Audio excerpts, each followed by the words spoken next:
Okay, so I'm looking at this Delta aircraft from Royal Dutch Airlines, KLM. Wow. Okay, so, the general thing that you see, this thing is a V.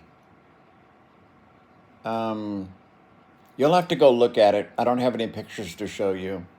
Flying V from KLM, just look that up. The traditional build of a tube with wings is for a reason. And it doesn't just have to do with carrying passengers or any of that. Okay, airplanes are continually blown up and pressurized and then depressurized. Pressurized, depressurized, pressurized, depressurized. Every time an aircraft takes off, it's pressurized. That puts an outward stress on that tube. That's why they build them as tubes, okay? And then when it comes back down to the ground, it's depressurized, and you get this like this 1,000 times, okay? And I don't know how they're going to do that. It's hard for me to see how they're going to do that with a V-shaped aircraft because passengers will literally be sitting in the wings. Now imagine this. You hit some turbulence. When you're in a tube and the wings are out on the outside and the wings are rocking, the tube isn't moving much. But the wings are moving like this. I just don't see passengers on the far outside of that wing being subjected to those kinds of forces and having them be comfortable.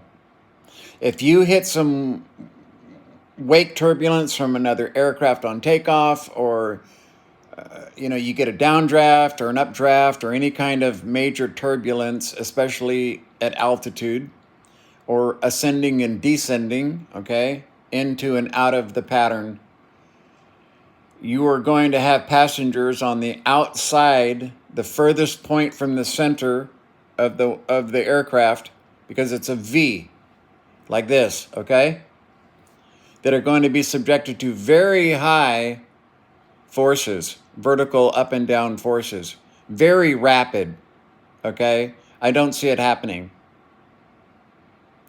It's a more efficient design, of course.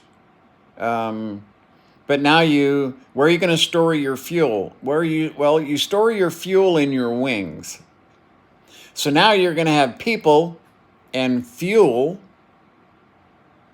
located in the same area, because you can't have fuel all the way out at the end of each wing to help stabilize it, okay? Because putting weight out there, just like any lever or arm moment, if you push down on it, okay, right, is going to exert force here in the center where it's connected.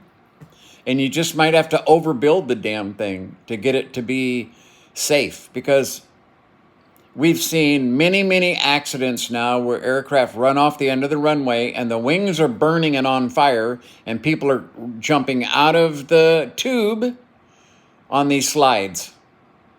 But the wings are on fire.